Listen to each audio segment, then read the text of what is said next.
Hello, I'm John Boyd, Manager of Law Enforcement Relations for Utility. Utility is an innovative technology company that continually delivers groundbreaking digital systems for frontline professions that depend on speed, accuracy, easy to access data, and transparency in their work. I'm a retired sheriff from LaPorte County, Indiana, and spent 34 years in law enforcement. I'd like to thank you for joining us today for Space for Knowledge, where we're joined by Chief Mike Ranalli and Lieutenant James Coonce, who will provide us with expert insight into best practices for implementing and managing body camera programs. Welcome to Space for Knowledge, gentlemen. And Chief, I'd like to start with you. Can you please introduce yourself and give a little bit of background for our viewers? Sure thing, Sheriff. Thank you. And thank you for everybody taking the time to watch this. So I'm in sunny upstate New York. I spent 32 years total in law enforcement, 22 years with the town of Colony, and then retired from there to take the chief's job in the town of Glenville. While I was working the road, I went to law school and at Colony. So I've been an attorney and a police trainer for 33 years now. I did went through the ranks at Colony and did the SWAT team and various other things and detectives and so on. So been through quite a bit of stuff. And then as a police chief, I was president of the State Chiefs Association, and I've also spent a lot of time studying, learning about human performance factors and why officers do the things they do under stress. And also, I've spent quite a bit of time and some of my own money in video examination, forensic examination software, trying to understand how the two of them can blend together. I retired from Glenville after 32 years, and I've been with Lexipol, primarily on the policy side since 2016. And so I significantly worked for many years helping agencies implement policies and so forth. So, but now I do a lot of training, consider myself a risk manager. And so while I unfortunately did not have the opportunity to oversee a body camera program because it kept getting cut from my budget, but I desperately wanted it for my people for reasons that will probably come out during the course of this. So, in the meantime, I study incidents, I study facts, situations, the videos, the cases, the different things, and have quite a few opinions about the use of body cameras. So that's about it for me for now. Chief, thank you for joining us today and lending us your knowledge and your expertise. We're excited about what you're bringing to our conversation today. Lieutenant Coons, thank you for joining us as well. And can you please give our viewers your background as well? Sure. Thanks for having me. My name is James Coonce. I'm a lieutenant with the Alachua County Sheriff's Office. Currently, I am the body-worn camera and digital evidence manager for the Sheriff's Office. We've been in this for about 3.5 years when we first implemented body-worn cameras. I've done a lot of time. I'm working on my 31st year. Most of my time spent in patrol, but I've done school resource, quality control, field training coordinator. Um, this is my second agency. I've been with this agency for about 15 years now. Hostage negotiator for 13 years. Did 14 years in the Army Reserve National Guard with a year deployment to Iraq.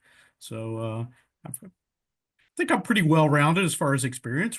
Raised two 18-year-old twin girls who are in college now. So I think I've been pretty successful, and just looking forward to spreading some of my knowledge and understanding of body-worn cameras and how agencies can better use them.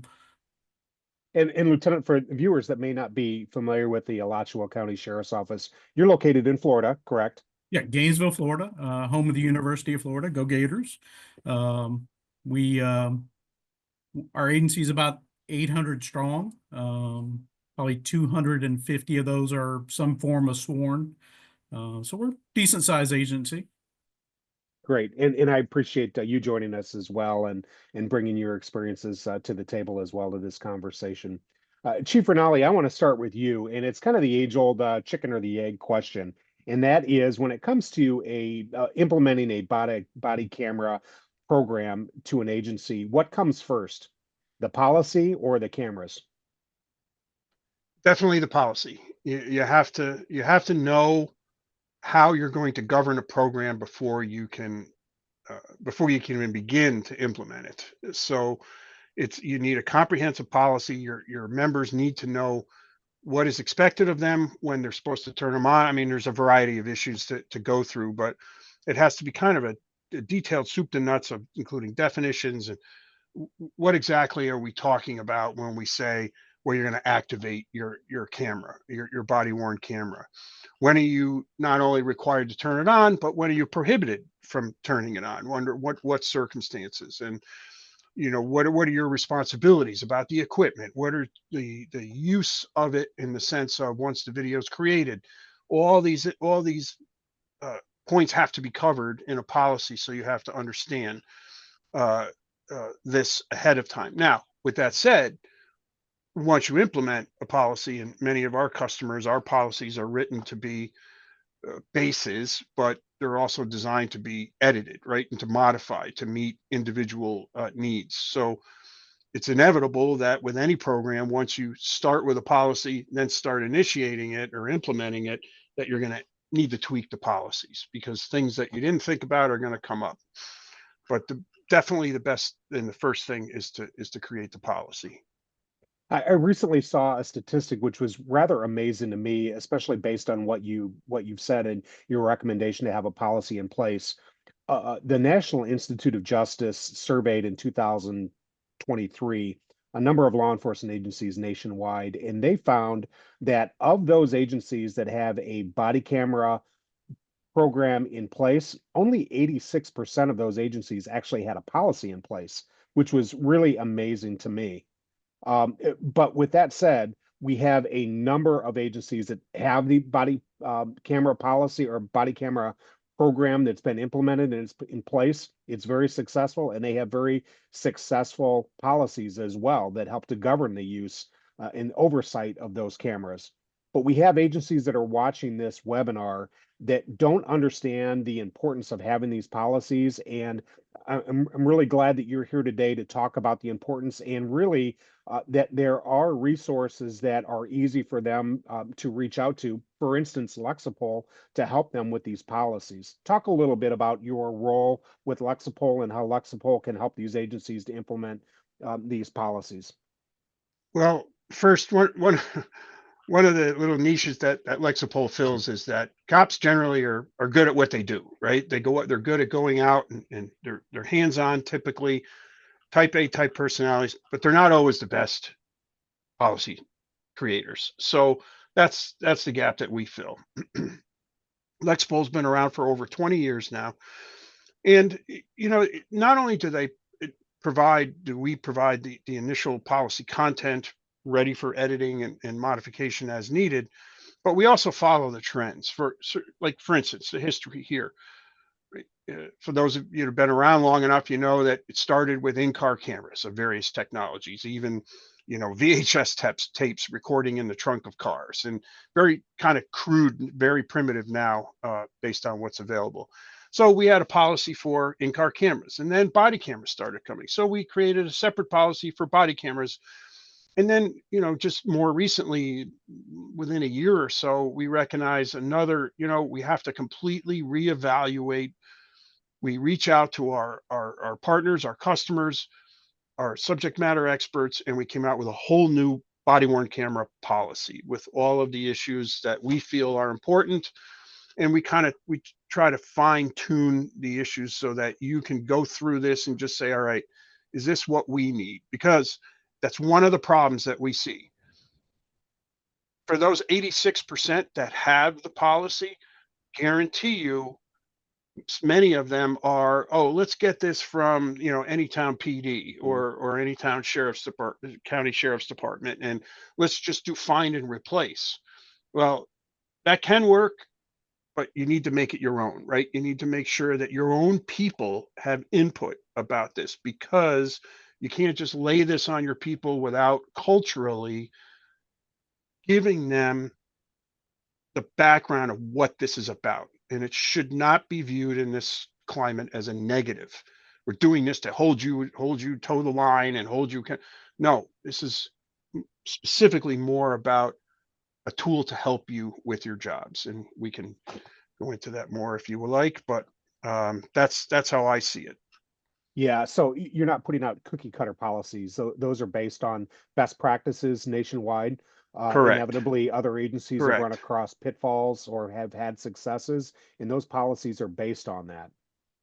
Correct. Like for instance, we have kind of, instead of having a list of, like I've seen many policies that not just ours but others, or not ours but others, where they'll list, okay, you must activate your camera here, here, here, and here, here, right? And then officers though sometimes can't remember that list, or they're in the middle of something, something happens hot and they forget to turn it on and so forth. So we kind of simplified it in this version. It's just like any call for service, turn it on, right? Are there exemptions? Sure, but it's easier to start with a general than not, than have the specific ones that you got to remember.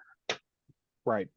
So, Lieutenant Coonce, I want to shift to you for a little bit. How long has the Alachua County Sheriff's Office had a body camera program in place? We've been running it about 3.5 years now.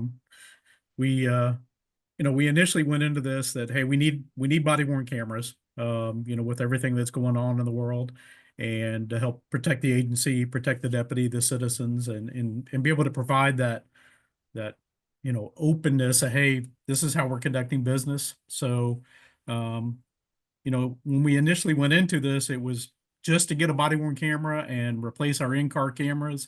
But it has grown to be so much more now. Um, it's like the amount of technology that's out there and available, and what it's capable of doing, and the metadata and everything that it's able to gather. It's just uh, it's become so much more than just body worn cameras. Well, I value your perspective in that you were there in the implementation and you've watched it grow. And I'm curious about your opinion. And how can agencies best train their officers to ensure the proper use and compliance with their body camera policies? Well, I mean, of course, you've got to have a policy that's fluid, that you can continue to edit and adapt as you learn new things. When we first started out, we basically did that. We went around to other agencies that already had them and said, "Hey, send us your policy." And when we got them, it was their policies were so vague and just minimal. We really had to go in and tweak them and make them our own. And I continuously, probably every 3 months, have to go in and edit something in the policy to cover new things that we've come across. It's been a challenge for sure. Yeah. So, Chief, I want to turn back to you and ask you basically the same question, and that is, in your opinion, how can agencies best train their officers to ensure proper compliance with the body camera policies? Well, that kind of goes back to the whole question about the policy, because without the policy, I'm not really sure how you train. Yeah. Sure, there's the manufacturer training. You press the button, right? That's something that's pretty generic, and Yes. and can be done very quickly and stuff. But more important is, this is when we want you to press the button. This is why we want you to press the button under these circumstances. And after you press the button and then you stop it, this is what we're going to do with it. And so for me, I've been a trainer, a police trainer for 33 years, and you can tell or you can explain. And when you explain why this is important to them, why it's important to have this and what it's going to be used for, that will now get them to adapt to it, as compared to wanting to find ways to not activate it or turn it off, or and because people can get creative. They um, certainly can. I find you're yeah, spot on with what you just said. yeah. So you just want to make sure they understand, and from an accountability perspective, the policy gives you that, right? As the lieutenant kind of mentioned, but you're willing to say, didn't think about that. So now let's add that in, or let's modify that. So Yeah, so Right. there's some fluidity to it. So, Lieutenant, what were some of the challenges that your agency faced when your body camera program was implemented? And then how did the agency overcome it? Well, initially, you've always got that big brother thing, where this is a way for the administration to watch us and record us, and they could turn them on anytime they want. And there was always that concern. But I think once we were able to get them out there and show the deputies that, hey, this is going to help you build a case, this is going to protect you from those complaints, it's going to protect the agency, with vehicle crashes, that kind of thing. I think they started to feel like, oh, well, maybe this is a good thing. This is especially the complaints, when you get those, you know, complaints that accuse you of doing something wrong, and the supervisor can pull up the video and actually see that you didn't do anything wrong, that you were following policy. It's become a positive for sure. And I think being able to provide the community with quick turnaround on video on incidents that were questionable, and they can see exactly what happened. I think it's been a good thing. I mean, it's definitely still a challenge to get them to use them when they're supposed to, and you have to have repercussions for when you don't. But overall, I think it's been a very positive for our agency. Yeah, I would agree, and I know that the Alachua County Sheriff's Office, it was an arduous process for you, and it wasn't merely about checking a box to just say, well, we have body cameras. And for those agencies that are looking to start up a program, it should not be checking a box, but there are consequences for having body cameras, in-car cameras, both intended and unintended consequences. And something that a startup agency may not be thinking about is the management and the storage of that data. Chief, I'm interested in your perspective in this. For an agency that wants to start up a camera program, how do agencies ensure security, accessibility, and cost effectiveness at the same time? Well, that's a challenge for anything, because a lot of the costs are not necessarily the hardware that's put out on the street, but it's the long-term storage. And clearly, as far as retention, you have to start with whatever your state's mandatory retention policies are, right? That's the very beginning. But generally, look, I don't. We like at Lexipol, we like to try and get officers and deputies to do the right things for the right reasons. It's not just about liability. Reduced liability is a benefit of that. But the bottom line is, a body camera can reduce liability, right? So you want to make sure that you have a tagging and a review process in place, so that you have the data and the information you need for that magic 3 years, say, of a federal lawsuit, and sometimes beyond if there's significant training value to it. So, because that's another issue, is a gold mine of training data available. So some of it you just may not want to worry about what the retention is, because we need it to help develop our officers and so on. So, but as far as the safeguarding, there's the vaults, there's servers, internal servers, but I'm not an IT guy, so I can't go there. But there's the old adage that there's two types of agencies out there: those that have been hacked and those that are going to be hacked. So you have to be very, very aggressive in trying to make sure your data is secured if you don't have a third party doing it for you. Right, exactly. And CJIS compliant is probably a Yes. very, Yep. very important Yes. aspect to look at. Yes. Lieutenant, I think you were going to go there. I'm sorry for, No, you, it's yeah, um, go ahead and talk about the importance of CJIS compliance. well, I mean, of course, you've got to meet those guidelines as far as what they establish, as far as you know how you can access the data, who can access the data. Yeah, it's a challenge because you know our IT had a lot of difficulties giving up that data to a Yeah. third party web based program. Um, they keep that stuff very tight, and don't like to give it up. But I think with the platform that we have and that we're using, um, they they feel comfortable that our data is going to be secure and that we're the only ones that are going to be able to access it.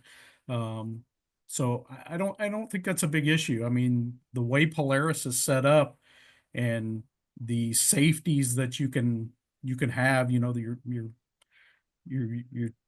two-part, sign in where it's just it seems. Audit trails, Yeah, I mean, it's very not only important. that, but it tracks everything you do in the system. If everything that you touch or move or change, it tracks all of that in the system. So, yeah, I mean, Polaris is a good product. I mean, it's, my opinion, just my opinion. It's a game changer in the digital evidence management area. I mean, I believe in it, and I don't know. I think that's something very important when you're going to be bringing in all that body worn camera video, vehicle cameras, and of course now we're bringing in third party through the citizen sharing options and ring cameras and all this extra data that's coming in, and Yeah. it's such a convenient way to be able to store it and organize it and access it.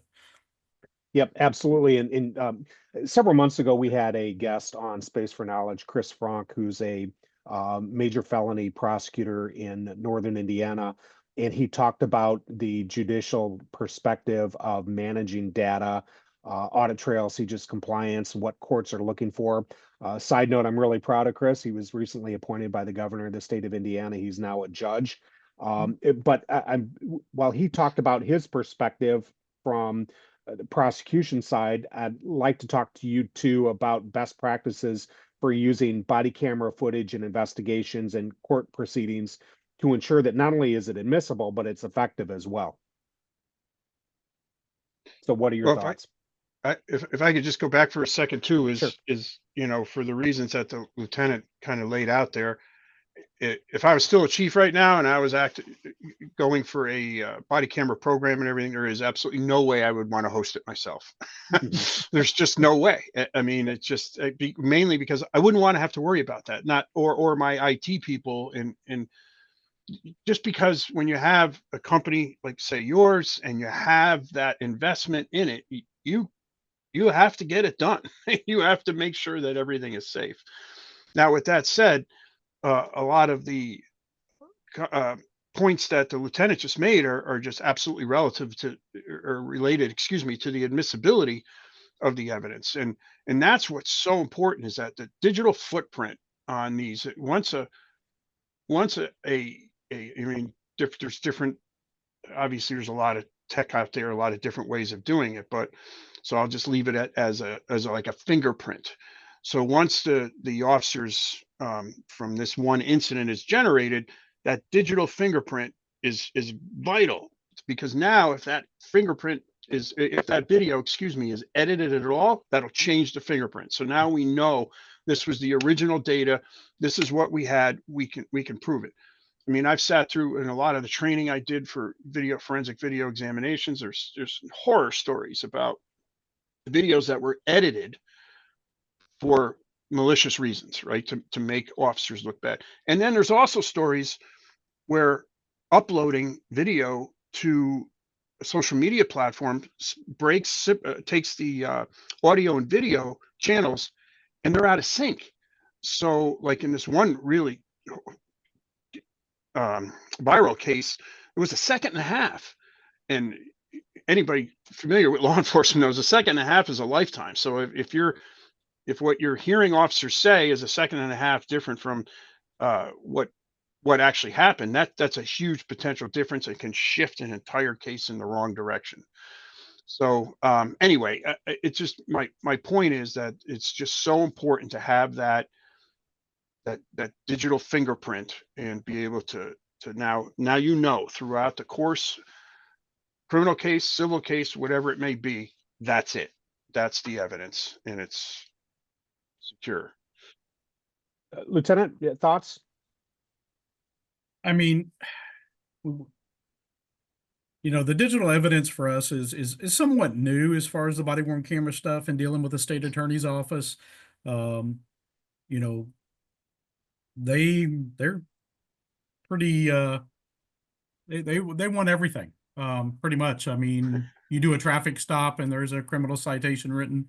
They want the body worn, they want the in-car camera, um, and the ability to share that easily with them and let them upload it into their case file system, and for them to be able to look at it and see it's original, it hasn't been tampered with. It has all the metadata attached to it. It clearly tells them who recorded it, when they recorded it. Um, I mean, it's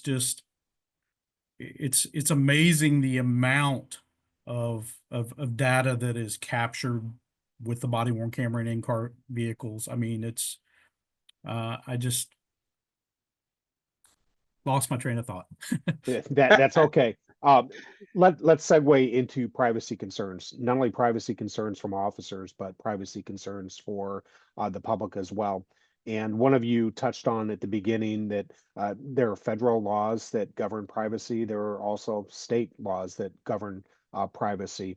So, how do you manage and balance those concerns while maintaining transparency and accountability with a body camera program? Well, I mean, when we're dealing with it, I mean, there's a set criteria that's listed in our policy that basically tells the deputy where they are not permitted to record.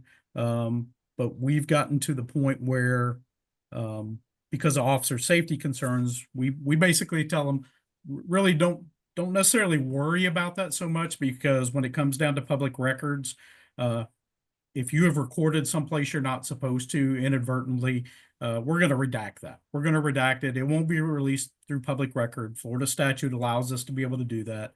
Um, you know, and that's the main concern is, if you've activated it, let it run. Let it run. Let it capture what it's going to capture. Focus on the officer safety stuff. Focus on your investigation. And then when the public records request comes in, our bureau, our division will take care of making sure that, anything that's not supposed to be recorded gets redacted and doesn't get released. Yeah, Chief Lexipol, do you recommend having robust guidelines regarding the retention and redaction of records and data? Yeah, 100%. I mean, one of the first places to start when dealing with the privacy issue is having a good solid understanding of your state's freedom of information laws, right? And exactly, they're very similar typically throughout, but that's a good start. But there's also, when you're dealing with law enforcement, there's so many other things: juveniles, sex offense information pertaining to sex offenses, different things like that that are also very relevant. So it's not only important to have a camera policy, but, like, for instance, we also have a policy dealing with records and the records maintenance, release, and protected information. So it's also important to have that and have the people that are working on the redaction of video. When you have a basic understanding of FOIL, freedom, or for us in New York, it's called FOIL. And then the other mandatory statutory restrictions, then it should fall right into place, right? You're protecting. And then, there's also a lot of there's video redaction, blurring, different things that can be done to help before documents are released. So, and it's a big investment, but to me, it's worth it. But Yeah. Chief, that was some of the problems we had when we first started is, most of the agencies that we talked to, they pretty much just referred us to Chapter 119 Florida statute, but it didn't really tell you, hey, you need to redact this, or you need to remove this, or this has to be blurred. So it was a learning process for us. I mean, we continued to grow, and it's like, oh, well, we have to redact this, or, we can't allow this driver's license number to the audio of it to be released. I mean, it was a difficult process. yeah, Uh, there's a lot involved, and that's why multiple policies need to be, and that's why we provide that. We do the state specific comprehensive list of everything that your records people, or whoever is responsible for that, need to know. oil That, or that, otherwise. that would have So been beneficial for us when we first yeah, started, for sure. we're here. Yes. One of the really beneficial consequences of having a body camera program in place is it enhances officer safety. The two of you found that to be true in your travels, your teachings, and your administration of programs? I I, mean, go ahead, Chief. no, you go ahead, sir. So, I mean, 100% for us. I mean, with Explain that. some of the features that the body worn camera with the body worn down, which basically if a deputy goes prone for 30 seconds, it sends the alert that notifies dispatch.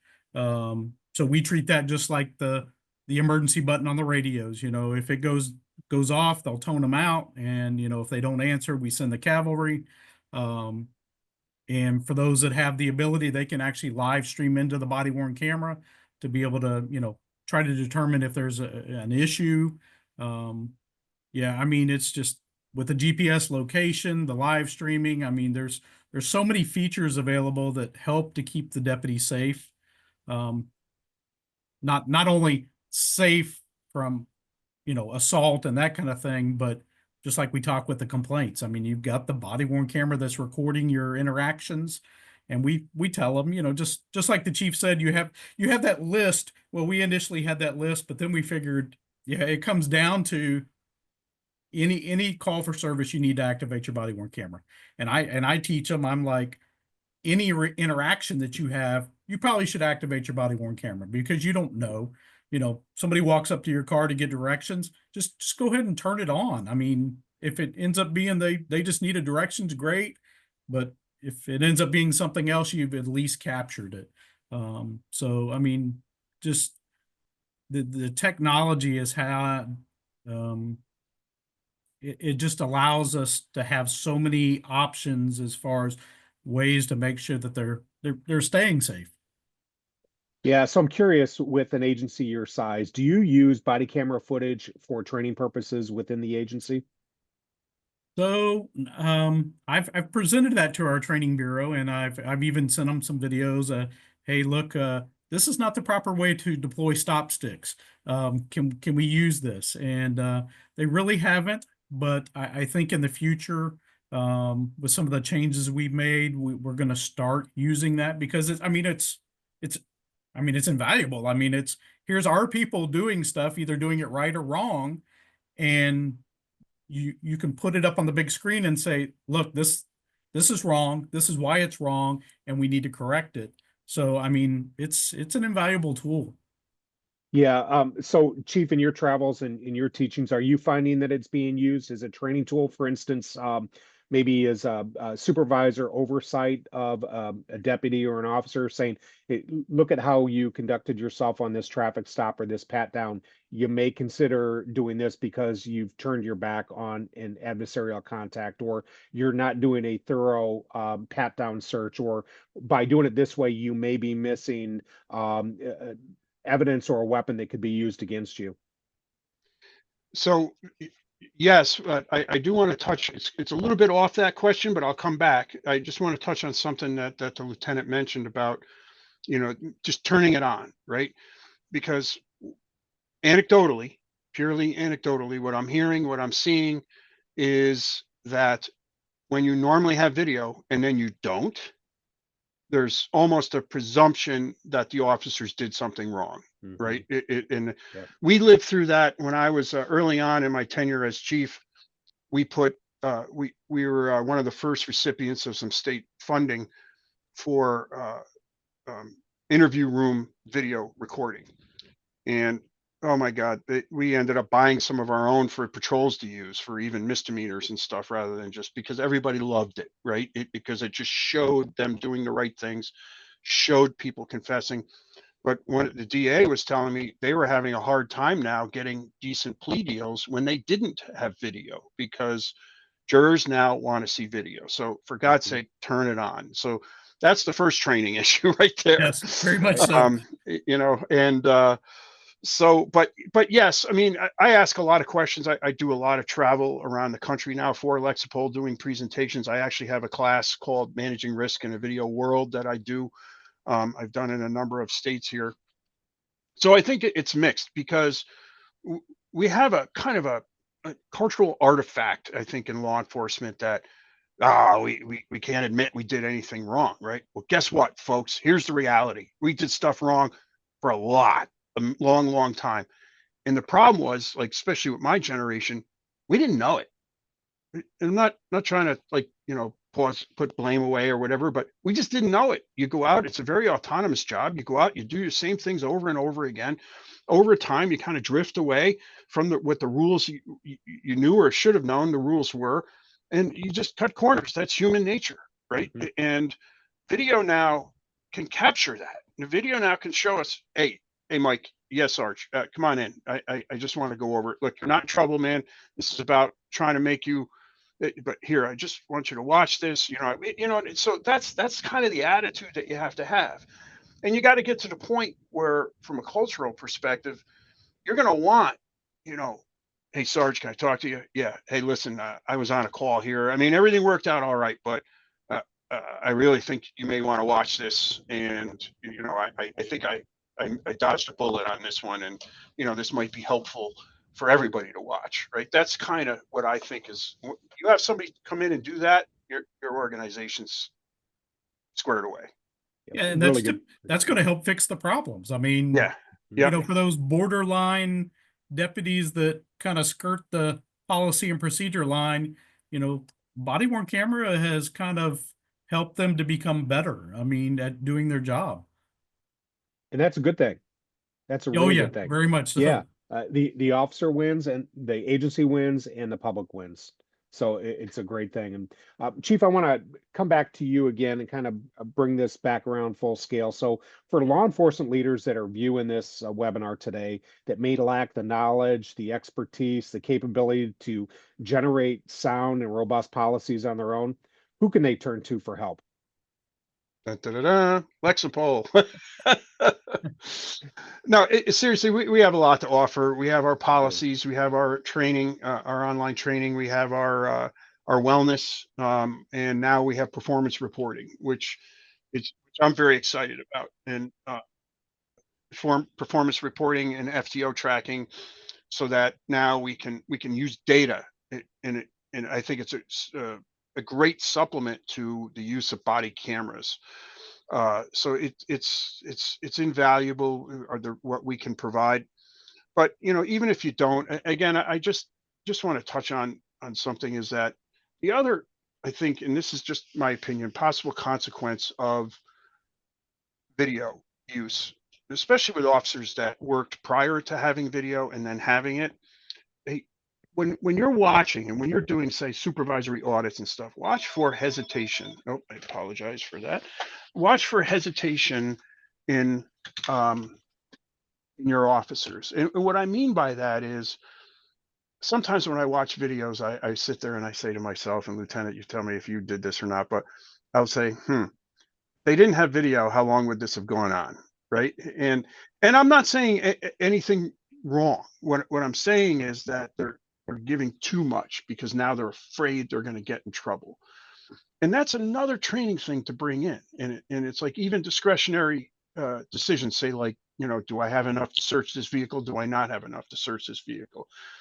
They video may have them, the person on their shoulder, don't do it. Chief's going to get you, or the sheriff's going, and that's another thing you have to be cognizant of as you go through. So I think you can look at that as positive and negative, though, because then you'll have some of those that maybe jump the gun a little too fast, oh, and yes, yes, maybe used a little bit of profanity when profanity wasn't required, and have made them better because, hey, they are watching me. I need to be more professional.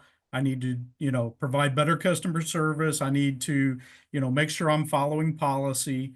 I think it's made some of them better. I mean, yeah, and yeah, not just the ones who are skating the line, but you know, deputies that may not have been as active before the body worn cameras.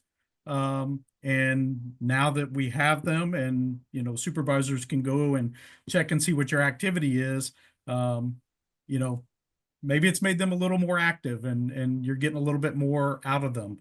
So I think it could be either way. It's also, I think, a good, look, the most powerful tool that any cop has on their tool belt is their verbal skills, right? Oh, The absolutely. ability to Right. talk. And when you have the ability to watch an incident after it occurred, and it ended up not going well, when you watch that video, you can see right there. That's when I lost them. Yep, for sure. Right? That's when I lost them. This is a learning point for me. This is now going forward. I have to be so.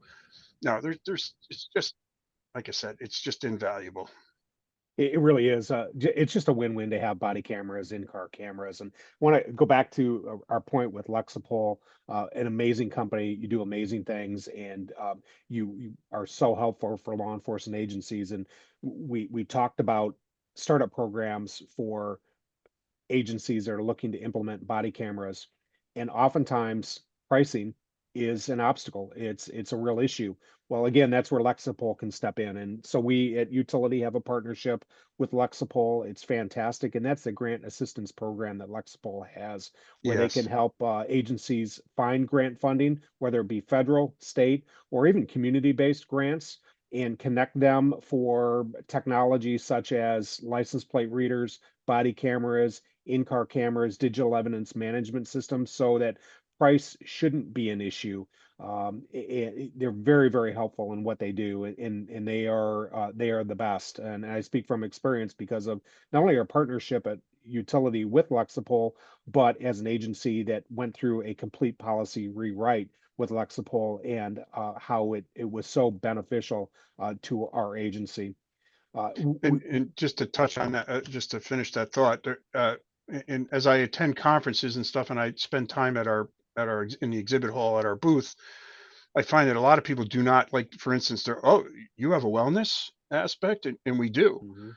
And in this world that we're in right now, I mean, wellness is huge, and building resilience in officers and deputies is very, very important. So no, we have a lot to offer as a company, and it's dedicated to public safety, and that's that. And we keep acquiring new things to provide. So, my to anybody watching this, whether you're starting a but you're if you say you're starting a body cam program or you're considering it, you'll have an opportunity to see a QR code that'll allow you to learn more about Lexipol, and request that information. And in a if you have a half hour, 45-minute meeting with one of our people, then ask for a copy of our body camera policy. They'll give it to you. And so you can take a peek for yourself as to what we provide. But anyway, didn't mean to interrupt you there, but No, no, that's quite all right. And we could go on and we could talk easily for another hour. And I'd like yes. to reconvene at some point because it was such a great discussion. We talked about a lot today, but Chief, as you alluded to, and through your experience, Lieutenant, I think we all agree policy needs to be in place before a camera project is implemented.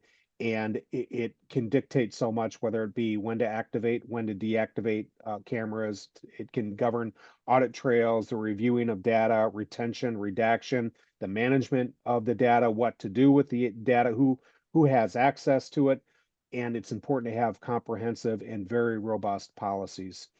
Chief Ranalli and Lieutenant Coonce, thank you so much for joining us today for our episode of Space for Knowledge. It was such a great conversation. We learned so much from it. And for those that would like more information regarding Lexipol and what they have to offer, we will have a QR code that is available that you can merely scan, and you can go to their website and you can gather additional information. Gentlemen, thank you very much. Please be safe and Thank you. remain vigilant at all times for everyone that's out there. Thank you, Thank you, John. everyone, Appreciate for it. joining us Thank today. you.